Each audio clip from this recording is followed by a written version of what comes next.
раҳматулло Зоиров, раиси ҳизби сотсиал-демократи Тоҷикистон мегӯяд мумкин аст Шӯҳрат Қудратов, вакили дифои шинохта ва яке аз аъзои ҳизб рӯзи 26 августи имсол аз зиндон озод карда шавад. раҳматулло Зоиров дар як паёми кӯтоҳе дар саҳифааш дар фейсбук мегӯяд чанд рӯз пештар аз додистони кул ва вазорати адлияи Тоҷикистон нома гирифтааст, ки дар онҳо омадааст бар асоси қонун Шӯҳрат Қудратов бояд рӯзи 26 августи соли 2018 озод карда шавад. Шӯҳрат Қудратов аз ҷумлаи вакилони дифои аст, ки дар қазияҳои пурсарусадо ба мисли қазияи Заид Саидов, вазири собиқи саноат, Ёқуб Салимов, вазири собиқи умури дохилӣ, Диловаршоҳ Қосимов, гумонбари асосӣ дар қатли Холмумин Сафаров, Язнай раиси ҷумҳури Тоҷикистон ва Ҷурабек Охунов, раиси ширкати сохтмонӣ Мовараунар дар додгоҳ аз ҳуқуқи онҳо ҳимоят кардааст.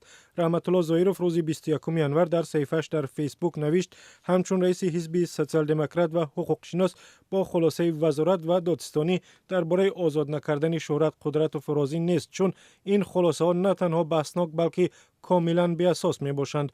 Ба қавли ҳуқуқдони тоҷик, Шӯҳрат Қудратов бар асоси қонуни авф бояд 1 сол ва ё чанд моҳ қабл озод карда мешуд. раҳматулло Зоиров ҷузъиёти номаҳои додистонӣ ва вазорати адлияро дар бораи таъхир дар озод кардани Шӯҳрат Қудратов шарҳ надодааст, вале гуфтааст дар асоси мактубу хулосаҳои мазкур ва фактҳои ҳуқуқӣ воқеаи парвандаи ҷиноятӣ нисбати Шӯҳрат Қудратов дар давоми 3 рӯз ба унвони омбудсман, раиси суди олӣ, прокурори генералӣ ва вазорати адлияи Тоҷикистон хулосаҳои ҳуқуқии худро пешниҳод мекунам. پایان اقتباس. رئیس حزب سوسیال-دموکراتی تاجیکستان از مقامات خواسته است شوهرت قدرتوف را بدون تأخیر و فوراً از زندان آزاد کنند. بر رادیو آزادی میسر نشد با خودی رحمتالله زویروف در برای وجه و اساسهای او برای آزاد کردن شوهرت قدرتوف صحبت کند، ولی شاکرجان حکیموف معاون او بر رادیو آزادی گفت در واقع رحمتالله زویروف به عنوان وزارت و دادستانی در برای سرنوشت شوهرت قدرتوف نامه فرستاده بود.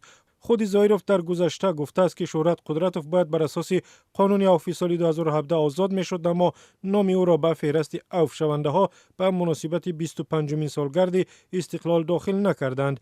وکیل تاجیک را که امروز 41 ساله شد، سال 2014 با اتهام رشوه‌خواری دستگیر کردند. دادگاه شهر دوشنبه ماه ینور سال 2015 او را به 9 سال زندان محکوم کرد، ولی بعداً دادگاه عالی حکم را تغییر داد و تا 3 سال و 8 ماه پایین آورد.